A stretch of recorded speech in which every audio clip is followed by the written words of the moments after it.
those suspects made their first court appearance this morning. Our Alexis Dominguez joins us live in studio right now to break it all down. Alexis. Yeah, again, so 6 under arrest. 3 of those were in juvenile court this morning. Now, we requested to have our camera inside, but it was denied. But since they are charged as adults, we will eventually be learning more about their cases. Now, the other 3 here that you see, Taylor Sherman, Dominic Turner, and William Hines, went before a judge this morning. William Hines, again, was part of that. So I watched those court appearances with an attorney. He gave us some perspective on some of the accusations we're hearing about for the very first time.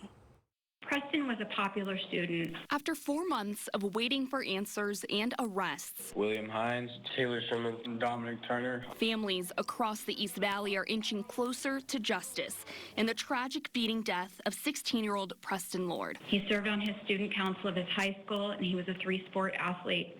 More importantly, he was a son, a brother, a grandson, a nephew, a cousin, and a friend to many.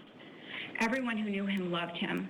Taylor Sherman, Dominic Turner, William Owen Hines, Jacob Meisner, Talan Renner, and Talan Vigil are all charged with murder and kidnapping. Turner and Meisner are also charged with aggravated robbery. It could be that he took an evidence item from the scene. With teenagers, it's, not unusual. Hats, shoes, clothing items, things like that. You have something, I want it, and, there's an assault and they take it. So it's likely something like that. Thank you, Judge. In court, prosecutors addressed other accusations for the first time. There is evidence that evidence was destroyed or attempts were made to destroy evidence. This is the first time that we're hearing about tampering with evidence. Can you kind of explain how that affects this case? Oftentimes in a first-degree murder case, there's an attempt to cover up the crime. People murder somebody and then they don't want to get caught. So it's not unusual for us to hear this. It'll be interesting to hear what exactly they did to attempt to or actually tamper with evidence. Evidence tampering runs the gamut.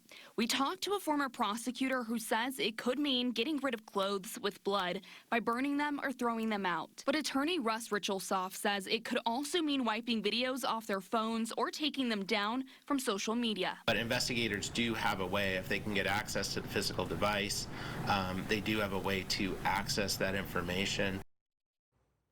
And today we also heard mention of collusion. So we're also told while the 6 suspects are not facing charges for conspiracy, the prosecution could have evidence showing these suspects were part of the conversation to come up with a story of what exactly happened that night, and which they could then use as evidence as an admission of guilt. We'll have more perspective on how this case could continue to play out coming up at 5. Reporting live, Alexis Dominguez for Arizona's Family. Alexis, thanks for the update.